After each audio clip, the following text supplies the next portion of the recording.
nosso tema de hoje é a linguagem da fé.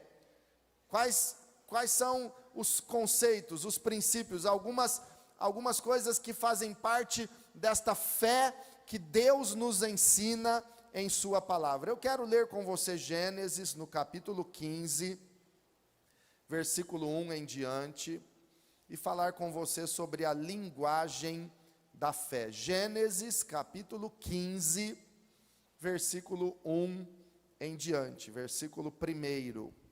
Depois dessas coisas, o Senhor falou a Abrão numa visão: não tenha medo, Abrão, eu sou o seu escudo, grande será a sua recompensa. Mas Abrão perguntou: ó soberano Senhor, que me darás se continuo sem filhos, e o herdeiro do que possuo é Eliezer de Damasco? E acrescentou: tu não me destes filho algum, um servo da minha casa será o meu herdeiro. Então o Senhor deu-lhe a seguinte resposta: seu herdeiro não será esse, um filho gerado por você mesmo será o seu herdeiro. Levando-o para fora da tenda, disse-lhe: olhe para o céu e conte as estrelas, se é que pode contá-las. E prosseguiu: assim será a sua descendência. Abrão creu no Senhor, e isso lhe foi creditado como justiça. Disse-lhe ainda: eu sou o Senhor, que o tirei de Ur dos caldeus, para dar-lhe esta terra como herança. Perguntou-lhe Abrão: ó soberano Senhor, como posso saber que tomarei posse dela? Respondeu-lhe o Senhor: traga-me uma novilha, uma cabra e um carneiro, todos com 3 anos de vida, e também uma rolinha e um pombinho. Abrão trouxe todos esses animais, cortou-os ao meio e colocou cada metade em frente à outra. As aves, porém, ele não cortou. Nisso, as aves de rapina começaram a descer sobre os cadáveres, mas Abrão as enxotava. Ao pôr do sol, Abrão foi tomado de sono profundo, e eis que vieram sobre ele trevas densas e apavorantes. Senhor meu Deus, tu és maravilhoso, e a tua palavra é perfeita, é gloriosa, é a verdade que nós precisamos para que a nossa vida seja transformada e restaurada pelo Senhor.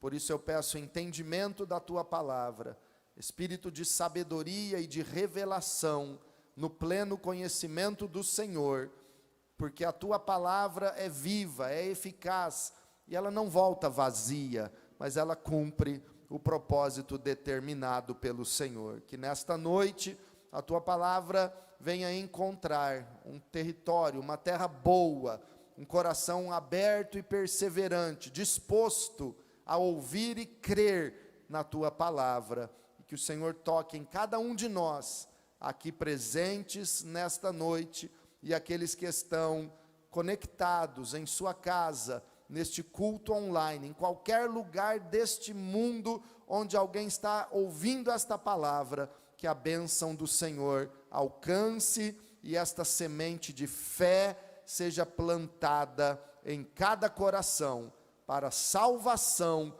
e para uma vida extraordinária de vitória, em nome de Jesus. Amém. Graças a Deus.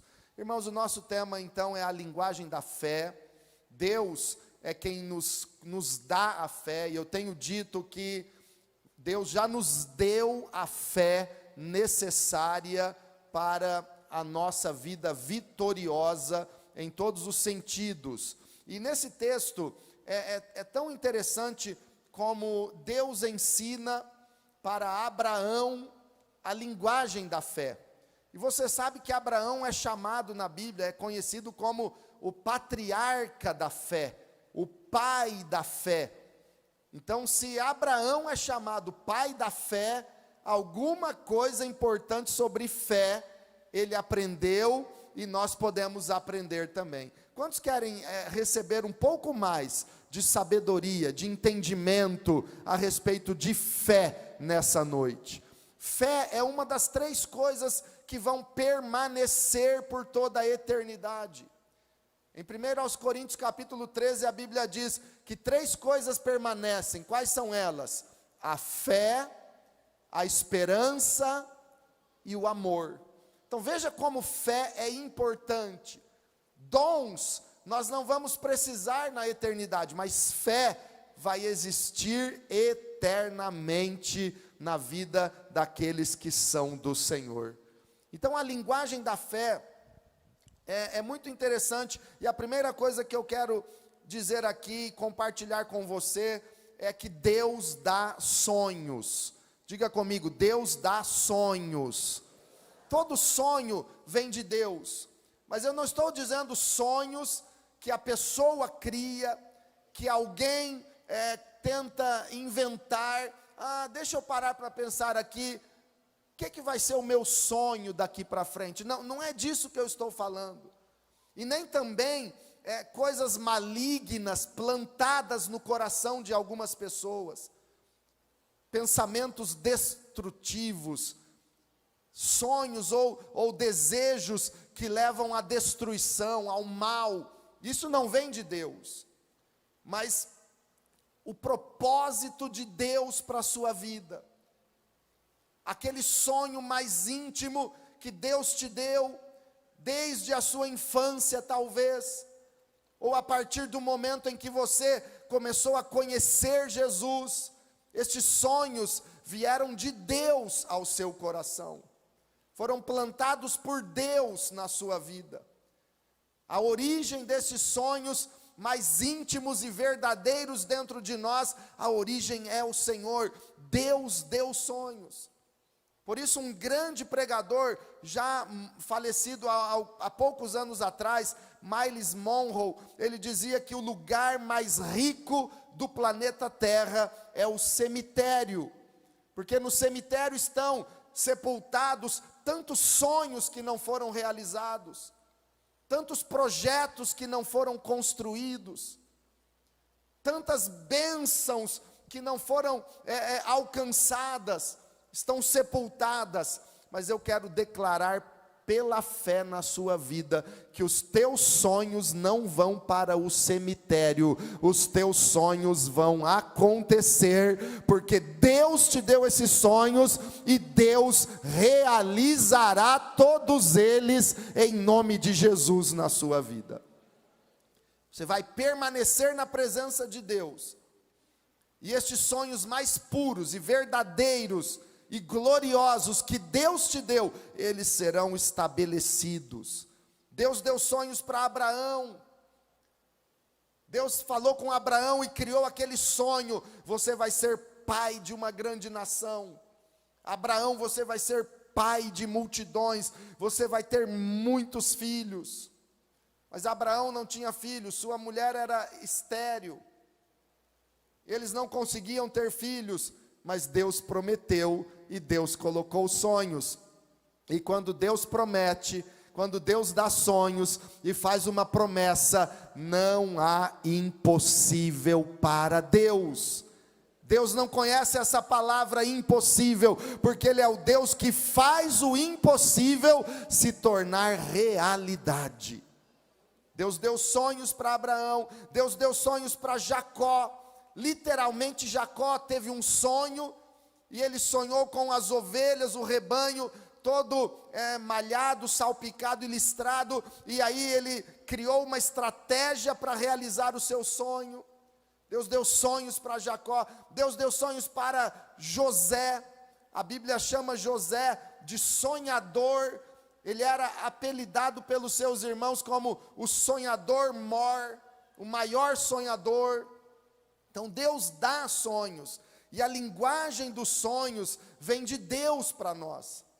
Eu tenho ensinado ultimamente sobre o que aconteceu no dia de Pentecostes, no derramamento do Espírito Santo sobre a igreja, e quando o apóstolo Pedro se levantou para pregar no dia de Pentecostes, e uma multidão estava lá, atraída pela curiosidade, pelo som que eles escutavam dos discípulos orando em línguas, o vento veemente e impetuoso que encheu toda aquela casa, uma multidão foi atraída, e Pedro se levantou e começou a pregar, e disse para eles: isto é o que foi dito pelo profeta Joel: eis que nos últimos dias, diz Deus, derramarei do meu espírito sobre toda a carne. Os vossos filhos e as vossas filhas profetizarão. Diga comigo: profetizarão. Os vossos jovens terão visões. Diga comigo: visões. E os vossos velhos terão sonhos. Repita: sonhos. Eu chamo isso de linguagem da fé, que o Espírito Santo coloca dentro de nós. Sonhos, visões e fé para profetizar.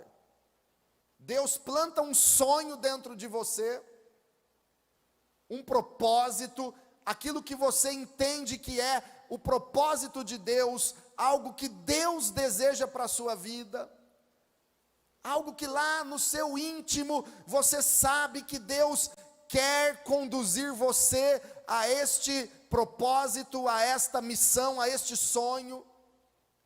E aí Deus vai te dando visões, estratégias para alcançar o sonho. Ele vai te direcionando através de uma visão a cada dia mais clara. Conforme você vai andando com Jesus, Ele vai abrindo os teus olhos e você vai enxergando passo a passo, degrau por degrau, como chegar ao cumprimento desse sonho. E Ele também coloca na minha boca e na sua boca a autoridade e a fé para profetizar, para falar pela fé que as coisas que ainda não são, já estão acontecendo no reino da fé. O próprio Deus age assim. A Bíblia diz que Deus, Ele chama à existência as coisas que não são, como se já fossem. Isso é profetizar. Diante de um vale de ossos secos, o que é que Deus mandou o profeta Ezequiel fazer? Deus falou para Ezequiel: profetize, porque esses ossos viverão. Aleluia! Se você está vendo os teus sonhos tão distantes, e se o diabo está soprando no teu ouvido, e no teu coração, e no teu sentimento, não tem jeito, está tudo perdido, eu quero repreender essa dúvida maligna, e quero dizer para você, que os ossos secos viverão, porque Deus te deu sonhos, Deus abre os teus olhos para enxergar, e você vai começar a profetizar pela fé, e vai começar a dizer: ossos secos, vivam. Você vai começar a declarar sobre a tua família: viva. Você vai começar a declarar sobre o teu corpo: viva, em nome de Jesus. Profetiza, e o teu sonho vai ser realizado.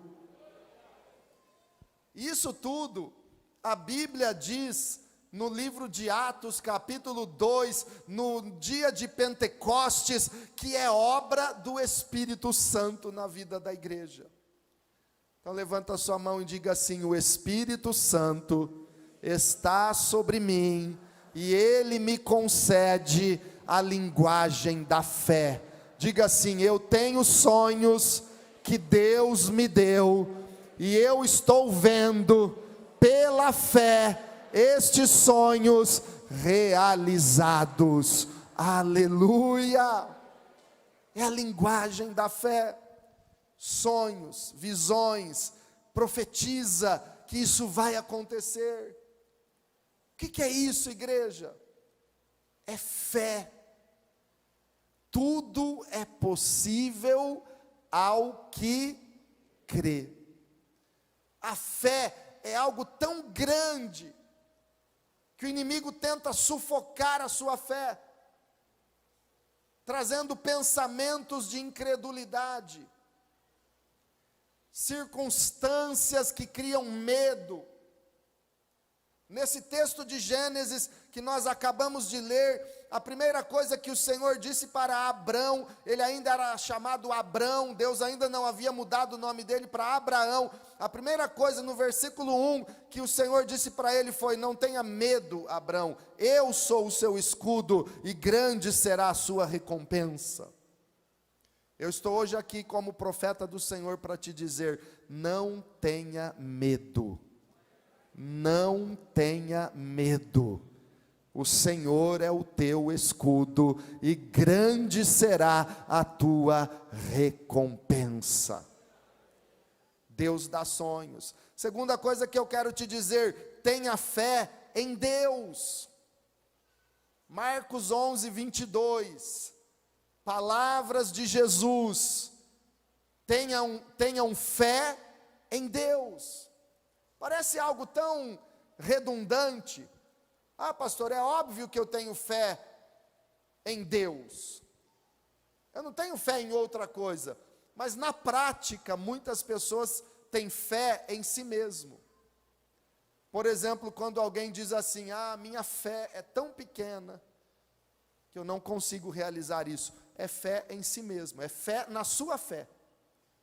Não importa se a sua fé é pequena. Jesus disse que se a sua fé for como um grão de mostarda, você pode dizer a este monte: ergue-te e lança-te ao mar, e isso vai acontecer. Não tenha fé na sua fé, não tenha fé na sua capacidade, não tenha fé em homens. Tem tanta gente que fica esperando o socorro dos homens. Ah, o meu patrão vai fazer algo e aí eu vou prosperar. A tua prosperidade não vai vir do seu patrão. Ah, quando o pastor orar, aí a minha vida vai mudar. A sua mudança não depende do pastor. Tenha fé em Deus. Ah, se eu fizer esta campanha, aí eu vou conseguir. Se eu for em tal lugar, aí eu vou mudar. Não. Tenha fé em Deus. A tua fé tem que ser direcionada a Deus, a fidelidade de Deus.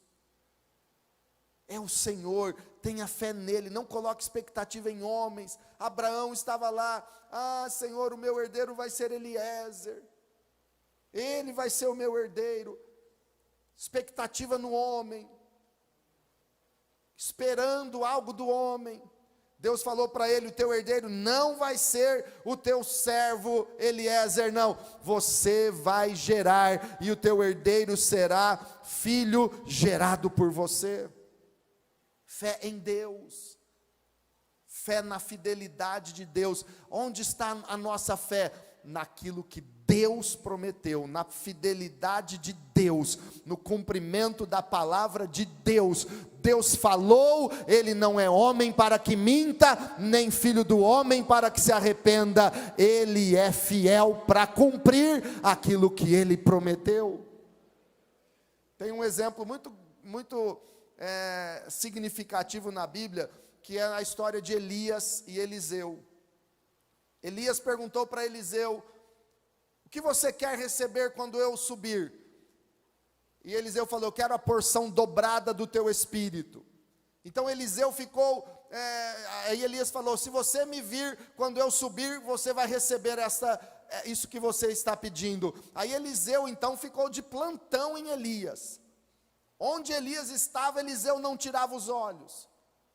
É por isso que eu e você não podemos tirar os olhos de Jesus. Não olhe para a direita nem para a esquerda, olhe firmemente para Jesus, o autor e consumador da nossa fé, porque, igreja, Jesus está voltando, e quando Ele voltar, os seus olhos estão nele, você vai ser arrebatado para a glória eterna com o Senhor. Jesus está voltando. Quem crê no arrebatamento, dá um glória a Deus. Aí Eliseu ficava vigiando Elias, até o dia em que Elias subiu ao céu, e soltou a capa. Eliseu estava lá e abraçou, segurou a capa de Elias, e recebeu a unção, a porção dobrada, do Espírito que estava sobre Elias. E é interessante que Elias fez 7 grandes milagres durante a sua vida. 7 grandes milagres registrados na Bíblia foram feitos por Elias, profeta Elias. E Eliseu, em sua vida, enquanto viveu, ele fez 13 grandes milagres registrados na Bíblia. Elias 7, Eliseu 13. A conta não estava fechando. Para que a palavra se cumprisse literalmente, matematicamente, faltava quantos? Elias fez 7, Eliseu tinha feito 13, quantos faltavam? Faltava um milagre, para que a palavra se cumprisse, para que a fidelidade de Deus fosse 100% naquela promessa. Você terá a porção dobrada. Sabe o que aconteceu, igreja? Deus não falha, Deus é fiel. Eliseu já estava morto e sepultado, e os ossos de Eliseu estavam num túmulo. Morreu um soldado, e fugindo de um exército, jogaram o corpo morto, aquele defunto, jogaram no túmulo onde estavam os ossos de Eliseu. E sabe o que aconteceu? Aquele morto ressuscitou quando tocou nos ossos de Eliseu. Sabe o que é isso, igreja? Deus cumpre a sua palavra, Deus é fiel, e a verdade de Deus vai prevalecer na tua vida. A verdade de Deus é maior. Se você crê, dá um glória a Deus, diga aleluia. Isso é fé. A Bíblia também nos ensina a viver pela fé e não olhar para as circunstâncias. Então diga para alguém do teu lado: não olhe para a sua tenda. Irmãos, não olhe para a circunstância. Lá estava Abraão na tenda dele. O que ele via dentro da tenda dele? Só a lona empoeirada da sua tenda naquele deserto. Abraão só via aquela lona. Não fica olhando para a tenda, não fica olhando com a sua visão limitada. Não fique naquela mesma visão de sempre. É tão difícil. Eu sou tão fraco. Tem gente que gosta de demonstrar fraqueza. Eu sou um pobrezinho coitado. Ó vida. Ó azar. Coitadinho de mim. Ei, escute. Você não é um coitadinho. Você é mais do que vencedor em Cristo Jesus. Você não é alguém que está com falta de tudo, não. O Senhor é o meu pastor, nada me faltará. Pastor, o diabo está furioso nesses dias, a coisa está preta para o meu lado. Ele pode estar furioso, mas o teu Deus é maior. Maior é o que está em nós do que aquele que está no mundo. Deus é maior. Maior que a sua tenda, maior que a sua limitação, maior do que a sua capacidade. Deus é maior. O que a Bíblia diz em 2 Coríntios 5:7? Vivemos por fé e não pelo que vemos. Diga assim: eu vivo pela fé e não pelo que eu enxergo.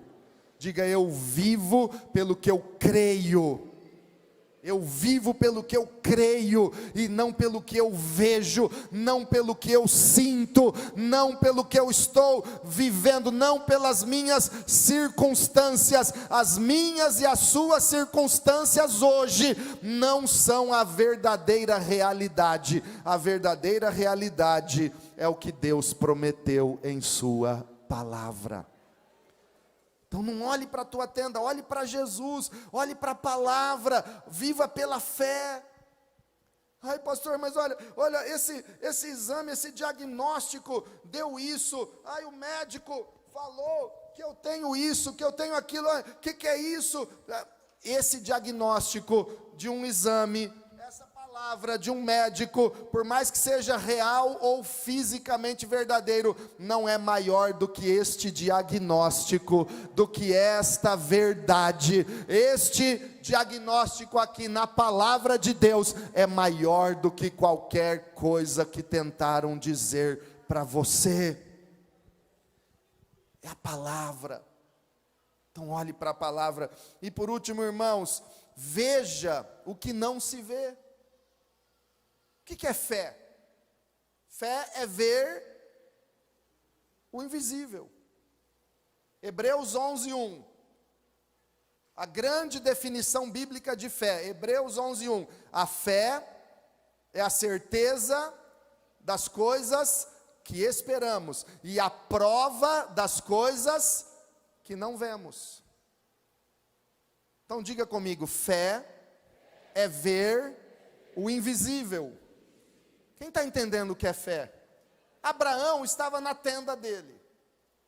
O que Deus fez? Pegou Abraão pela mão e falou: vem aqui, sai da tua tenda, olha para o céu,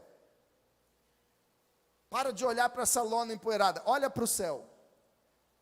O que é maior, a tua tenda ou contemplar o céu e a grandeza de Deus?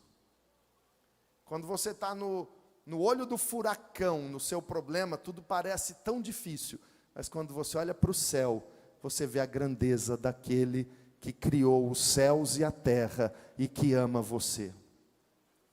Olha para o céu, conte as estrelas, Abraão, se você puder. Aí Abraão saiu, olhou para o céu, e é interessante, irmãos, que no versículo 12, quero até ler de novo, Gênesis 15:12, diz assim: ao pôr do sol, Abrão foi tomado de um sono profundo, e eis que vieram sobre ele trevas densas e apavorantes. Quando aconteceu isso? Ao pôr do sol. Mas pensa comigo, Deus falou com ele, tirou ele da tenda, levou ele para fora, falou: olha para o céu, falou com ele que o herdeiro dele ia ser gerado por ele, e ele disse: mas como eu posso ter certeza? Deus falou: pegue uma novilha, uma cabra, um carneiro, todos com 3 anos, uma rolinha, um pombinho, ofereça em holocausto. Abraão pegou a cabra, o carneiro, a novilha, o pombinho, a rolinha, ofereceu ali. As aves vinham, os corvos, os urubus vinham atacar aqueles pedaços de animais partidos, e Abraão enxotava, expulsava eles. Aí depois foi o pôr do sol. Então eu tenho que concluir que Deus pegou Abraão pela mão, levou ele para fora da tenda durante o dia, e falou para ele: olha para o céu e conte as estrelas se puder. Aí pensa aqui comigo, durante o dia, 3 horas da tarde, sol quente, calor, olhar para o céu, quantas estrelas você vai conseguir contar? Quantas estrelas você vai ver? Uma coisa é você sair para fora à noite, num lugar escuro, aí você vê uma imensidão, um monte de estrelas. Agora, e na hora do sol quente do dia a dia? Quantas estrelas dá para contar? Eu conto uma, pastor, que é o sol, a estrela maior. Mas não é dessa estrela que Deus estava falando, mas dessa multidão de estrelas, para Abraão imaginar e dizer: assim vai ser a minha descendência. Ele não podia contar nenhuma naquele momento, mas as estrelas estavam lá ou não estavam? Durante o dia, tem estrela no céu ou não tem? Tem, mas a gente não enxerga. Durante a noite tem, por quê? Porque está escuro, aí você vê. Mas durante o dia, está cheio de estrelas no céu. Quem está comigo aqui? Quem está entendendo? Durante o dia tem estrelas, tem uma imensidão, uma enorme quantidade de estrelas, tem ou não tem? Mas a gente não está vendo, mas elas estão lá. Isso é fé. Você não está vendo, mas já está ali. Senhor, eu não estou vendo nenhuma estrela, mas estão todas ali.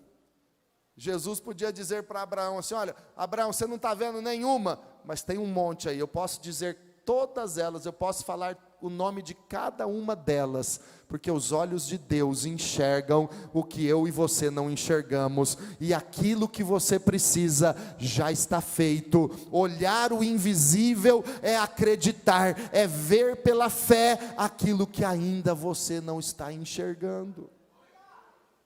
Você vai sair daqui hoje vendo o invisível, porque o Senhor está dizendo para mim e para você: o teu milagre já está feito. Você pode não estar vendo, mas já está feito, já é real, é invisível ainda, mas já está consumado. Desde a cruz do Calvário, a tua vitória, a tua cura, o teu milagre, a bênção da tua família, já está consumado e já é seu, em nome de Jesus. Fale para alguém do teu lado: veja o invisível. Então, irmãos, nós vamos sair daqui dizendo: eu vou olhar para o céu, eu não vou ficar esperando daqui ou dali, eu vou elevar os meus olhos para os céus, e a minha vitória já está determinada, e eu recebo em nome de Jesus. Eu recebo. E para concluir, irmãos, a última coisa que eu quero dizer é que Abraão creu em Deus. Gênesis 15, versículo 6, Abraão creu no Senhor, e isso lhe foi creditado como justiça. Diga comigo: creditado para a justiça. É crédito para a justiça. Por exemplo, se você tivesse uma dívida impagável, aí você puxa um extrato seu no banco e aparece um crédito. É gostoso abrir a conta e ver um crédito, não é? Principalmente quando é inesperado. É isso que a fé produz. Você tem uma dívida que era humanamente impossível pagar, mas Deus te dá um crédito para a justiça, e aquilo resolve. Você tinha uma condenação e não conseguia escapar, está condenado, está determinado a sua destruição, a sua condenação total. Você crê em Deus, Ele perdoa seus pecados, Ele cancela a sua culpa, e Ele acredita a justiça dEle na sua vida, dizendo: tudo que você fez foi apagado, foi lavado pelo meu sangue derramado na cruz, e eu estou acreditando, imputando justiça na sua vida, porque você creu no meu nome, diz o Senhor Jesus. Abraão creu em Deus, e essa fé trouxe a ele o crédito para a sua justiça. Eu termino dizendo para você, especialmente para você que ainda não é batizado nas águas: quando você crê em Jesus, Ele coloca um crédito na sua vida, da justiça, do perdão. Ele apaga o escrito da dívida que era contra você, Ele perdoa a sua dívida impagável no céu, e Ele acredita a justiça e a salvação na sua vida, e você se torna uma nova pessoa, agora perdoado, lavado pelo sangue precioso de Jesus Cristo. Mas como pode ser isso, pastor? É pela fé em Jesus. Quando você crê nele. Eu termino lendo Romanos capítulo 3, que fala desta justiça que é creditada na sua e na minha vida. Romanos 3, capítulo 3, versículo 21. Fica de pé para lermos juntos e orarmos, recebendo tudo aquilo que ainda não vemos, mas cremos que já é nosso, no nome de Jesus. Romanos 3, 21 em diante. Mas agora se manifestou uma justiça que provém de quem? Uma justiça que provém de Deus, independente da lei, da qual testemunham a lei e os profetas. Qual é essa justiça? Olha o verso 22. A justiça de Deus mediante a fé em Jesus Cristo, para todos os que creem, não há distinção. Aleluia. Alguém aqui crê em Jesus Cristo? Esta fé em Jesus acredita em você a justiça de Deus para a salvação. Aí domingo que vem, você pode descer as águas do batismo, porque os teus pecados foram perdoados, e você vai começar uma nova vida com Jesus. Feche os teus olhos agora. Eu te convido a ver o invisível, a enxergar pela fé o que você ainda não tem em mãos, mas você já tem pela fé, porque Jesus já te deu. Eu te convido a fazer como Abraão, que teve que sair da tenda, e mesmo sem ver nenhuma estrela no céu durante o dia, ele soube e ele acreditou que ali já estavam todas as estrelas, e Deus conhece todas elas pelo nome. Essa cura que você acha que não vai receber ou que não aconteceu, já é sua, em nome de Jesus. Essa situação na sua família, que te incomoda tanto, que te perturba, que te desanima, Jesus já te deu a vitória. Veja o invisível, veja e receba. Teu casamento está nas mãos de Jesus, e Ele está dizendo para você: sai da tua tenda e olha para o céu, porque hoje é um dia de Deus fazer tudo novo na sua vida.